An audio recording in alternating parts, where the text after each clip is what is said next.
Hello everyone, welcome back to the YouTube channel. Today I'm going to be reviewing another movie, and today is the launch of the Ice Age Adventures of Buck Wild. It's just dropped on Disney Plus and is the sixth official film in the Ice Age series. More of a spin-off per se, as it focuses on the other characters like Buck Wild, Eddie and Crash, and has about half an hour worth of content of Manny, Ellie, Diego and Sidin. So yeah, it was a very good watch. Spoilers ahead, obviously, if you've never seen any Ice Age films. Subscribe and like as always, and enjoy. So the film obviously follows mainly Crash and Eddie, who want to basically go out on their own, be a bit more independent from Ellie, who is the mammoth sis, who's the mammoth, and is a sister to them through being adopted at an early age. And it's a really cool coming of age story because throughout the film, they're looking for a place to go, and then they eventually come across the dinosaur world again. That was in the third ice age. Uh, they come across Buck Wild, and they realize they're in the middle of like a war with this dinosaur who's like a huge brain, resembles Brainiac from the Marvel universe. That's the biggest. Was Brainiac? No, sorry, Modok is from Marvel. Brainiac's from DC. Wow, great knowledge. But anyway, yeah, it just showcases how well of a character these two are. I mean, the whole entire voice cast bar Buck Wild was recast. Buck Wild was still voiced by Sam and Pegg, thankfully, because he was one of the main focuses of the story. But you got a lot of cool story in this. We got the return of the Tyrannosaurus Rex that appeared in the third film. You got to see an army of raptors in control by this I don't know what breed of dinosaur it is, but a little dinosaur with a huge brain. And you just got to see so many cool moments over the film. Buck Wild didn't want to have the possums with him for the whole film because he would hold them back and he needed to focus. He was reunited with an old friend who they were sort of superheroes together with back in the day. And it was just a really nice film because over the course of the film, like they were looking for Eddie and Crash. Manny was regretting what he said at the start of the film about they should go out on the road, be more independent. They're a bit annoying to be around.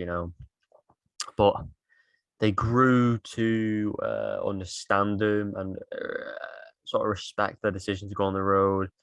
And when obviously they came across the lost world, it was really nice when they helped out in the fight, but they didn't overshadow Eddie and Crash. I keep saying Crush. Because all the way through the film, they're useless towards the start of the film, and then they learn these skills, and then they end up helping Buck Wild, learning to use their playing dead technique to the advantage. So even though the scene is stupid, the scene is very smart in a way, and being by themselves has learned and taught them to use everything around them to their advantage, like the lizards with fire. It ends up saving them at the end of the day. And it shows that Manny, Diego have a lot more respect for them. Sid didn't really do anything in this film.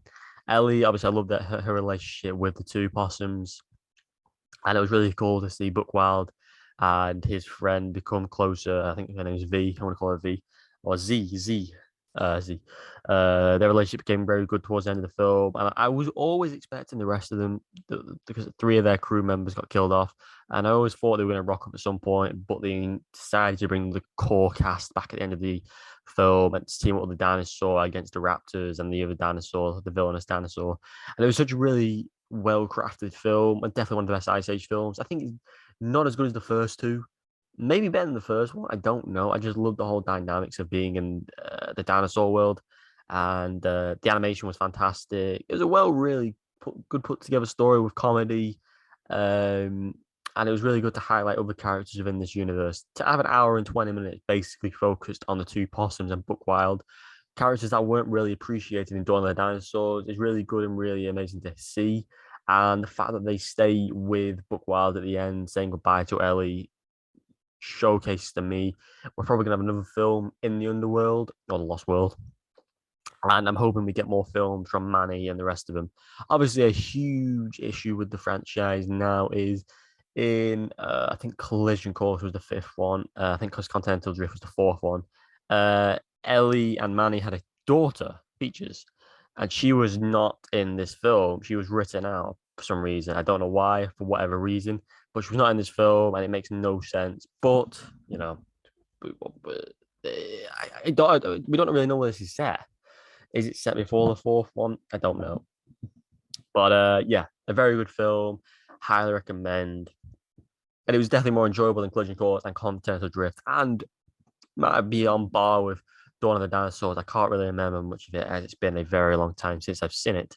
But yes, Disney did an excellent job of reviving these characters and bringing the voices to be very similar to the originals. So yeah, Disney did a fantastic job, and it's always amazing to see the Disney castle at the start as well of sort of these things that were owned by Blue Sky. Uh, it's just crazy. But Disney are doing amazing things over the company, and it's really cool to see these originals drop on Disney Plus every month. We get new TV shows, new movies, and whatnot, and it's just brilliant. So yeah, that's my thoughts. I'm going to give it a simple 10 out of 10. There's no issues with the film, in my opinion. Had a good flow, good direction, good writing, good voice acting, and just a brilliant concept and a great follow up from the original films. Only criticism was obviously Peaches was written out, but that's that. And I'm pretty sure I'll get over that in no time. So go check it out. Subscribe and like as always. Let me know if you want me to review the rest of it. I'll be sure to review in one day. Don't know when, but I'll get around to it at some point. And I'll be theorizing on some of the concepts I'd like to see from future Ice Age films coming up very soon. So I'm pretty sure this will be a yearly thing, but we'll have to wait and see, of course. Anyway, thanks for watching as always. Take care for now and goodbye.